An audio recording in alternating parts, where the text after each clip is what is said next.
Joining us from the Learning Disabilities Association, you're the Executive Director here in Ottawa Carleton, is Linda Barbetta. Great to have you on the show. And a wonderful opportunity coming up with this seminar. Can you give us a rundown, because there's a lot that goes into the evening? Yeah, it's actually a day. And it's a speaker series that we have, and we have a gentleman coming in from California named Jonathan Mooney, who is self-disclosed in terms of his learning disability and ADHD, and he's also an author and a graduate of Brown's University in English literature, and has a great story to tell.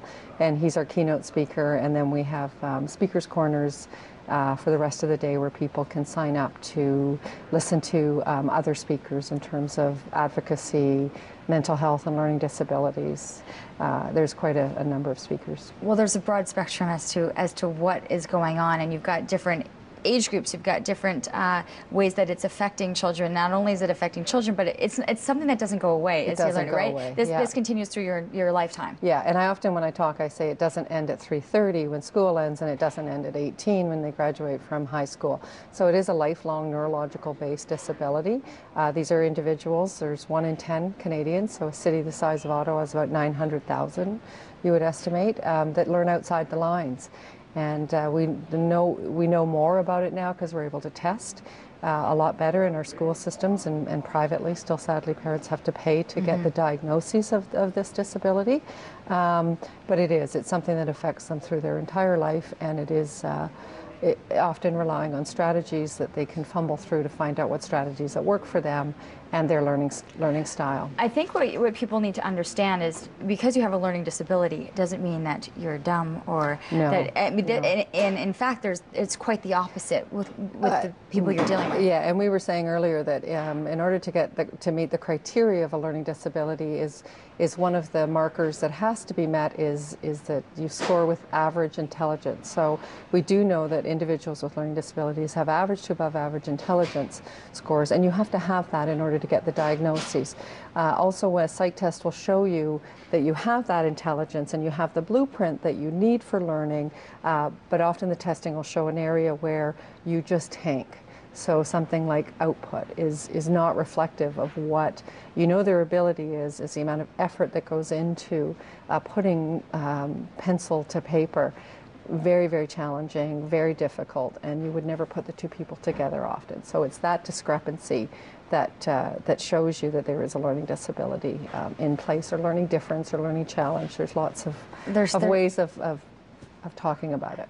And that's the thing, is that you want to be able to talk about it. So this is really being offered to, not only is it for parents, but you also have students, you have educators. Yeah. This is for everyone. Yeah, we've opened it up actually from Kingston to Montreal in terms of advertising for it. We have a really good mix of educators, which I'm really excited about, actually. Parents, of course, and we've also encouraged schools to encourage their students to come through the colleges, universities, high school, because I think his message in terms of his journey is really, really empowering for this group of kids, and they don't often hear somebody talk very, very frankly and see how successful they can be at the end. Because for him, dyslexia and ADHD, and for him it became thoughts of suicide, and even having your mother, who is really an advocate for this. So and he's engaging. Like, this is a fun conversation. So really, we'll meet very, a lot very of people. frank. Yeah, he speaks very frank. Shoots from the hip. The theme is "We are not broken."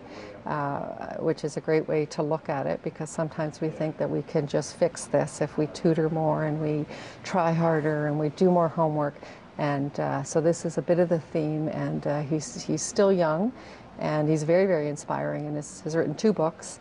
Has started a mentorship program called Eye to Eye that I'd like to get to Ottawa if we ever get funding for it, which would be just fantastic, where adults can mentor students that are going through this struggle. Well, it's a great opportunity. The information was listed at the bottom of your screen and happening throughout the course of the day on Saturday. A lot of parents are going, click, I think we just figured out our Saturday plans. It is on our sure. website. Yeah. So thank you very much. We do have to take a commercial break. We are looking at the top news headlines, and of course, earthquake in Indonesia. We'll have the details on that. Tsunami warning in effect. So we'll have the headlines coming your way.